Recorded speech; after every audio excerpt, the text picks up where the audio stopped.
सर्दियों की सौगात गजरेला जो बच्चों के साथ-साथ बड़ों की भी पसंदीदा डिश है। आज हम इसे बनाएँगे घर के बिल्कुल सिंपल से इंग्रीडिएंट्स के साथ।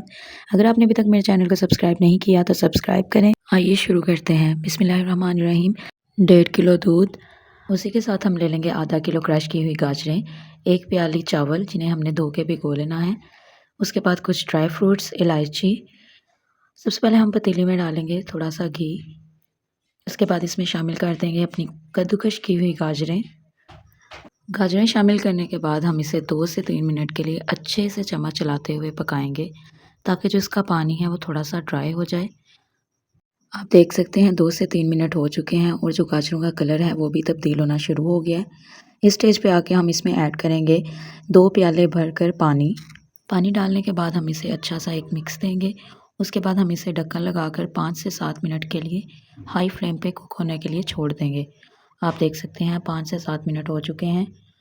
इस स्टेज पे आके हम इसमें ऐड कर देंगे अपने भिगोए हुए चावल। चावल ऐड करने के बाद हम इसे अच्छे से मिक्स करके हाई फ्लेम पे तकरीबन 5 मिनट तक ढक्कन लगाकर पकाएंगे। आप देख सकते हैं तकरीबन 5 मिनट गुजर चुके हैं और जो हमारे चावल हैं वो तकरीबन हाफ डन हो चुके हैं।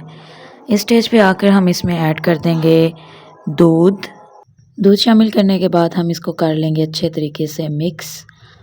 उसके बाद हम इसको तब तक ढक्कन लगाकर पकाएंगे जब तक कि इसमें एक अच्छा सा बॉयल ना आ जाए। आप देख सकते हैं कि हमारा जो गजरेला है वो बॉयल होना स्टार्ट हो गया है। इस स्टेज पे आके हम इसको मिक्स और देखेंगे कि चावल पूरी तरह से पके हैं या नहीं। आप देख सकते हैं चावल हमारे बिल्कुल अच्छे तरीके से गल चुके हैं। अब हमने इसमें खमीर नहीं यूज़ करना। अब हम इसे घोटने की मदद से लगातार चलाते हुए पकाएंगे।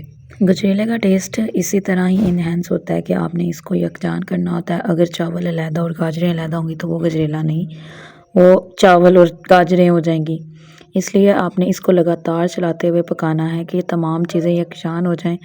इससे बहुत ज़बरदस्त टेस्ट आता है और आपका जो गजरेला है वो बहुत क्रीमी और मज़ेदार किस्म का तैयार होता है। फिर हम इसमें ऐड कर देंगे 1.5 कप चीनी और इसे फिर से लगातार चलाते हुए पकाएंगे। आपने इस स्टेप को बिल्कुल भी मिस नहीं करना।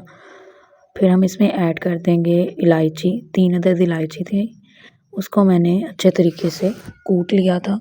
गजरेले को पकाते हुए हमें तकरीबन 10 मिनट गुजर चुके हैं। आप देख सकते हैं इसका टेक्सचर कितना क्रीमी होना स्टार्ट हो गया है। यही वजह होती है कि जो दुकान से हम लाते हैं गजरेला उसका इतना टेक्सचर क्रीमी और मज़ेदार होता है। फिर हम इसमें ऐड करेंगे तकरीबन 2 चुटकी नमक, जिससे जो इसका मीठा है वो बैलेंस रहता है और ज़्यादा ऐसे मीठा मीठा नहीं फील होता। और 3-4 मिनट के लिए फिर इसे घोटने की मदद से हम पकाते जाएंगे। आपने इस स्टेज पे इसको ढक्कन लगा के नहीं पकाना, नहीं तो आपका सारा जो गजरेला है वो उबल कर बाहर आ जाएगा। आपने इसको घोटने से ही अच्छे तरीके से मिक्स करते हुए पकाते जाना है। आप देख सकते हैं हमारा ज़बरदस्त किस्म का मज़ेदार गजरेला बनकर तैयार है और आप इसका टेक्सचर देखें बिल्कुल क्रीमी और बाज़ार के गजरेले जैसा है। अब हमारा गजरेला मुकम्मल तौर पर तैयार है। अब हम इसमें शामिल करेंगे कुछ ड्राई फ्रूट्स। मैंने इसमें पीनट ऐड किया क्योंकि ये खाने में बहुत अच्छा टेस्ट देता है और इसका कॉम्बिनेशन बहुत मज़े का लगता है। आप कोई भी ड्राई फ्रूट इसमें ऐड कर सकते हैं। इसी के साथ मैंने इसमें शामिल किए हैं थोड़े से कटे हुए बादाम। फिर हम इसको अच्छे से मिक्स कर लेंगे। आप देख सकते हैं हमारा बहुत लजीज किस्म का मज़ेदार सा गजरेला तैयार है। आप इसको मेहमानों के आने पर एक बार लाजमी ट्राई करेंगे, बहुत मज़े का बनता है। मिलते हैं अगली वीडियो में। अल्लाह हाफिज़।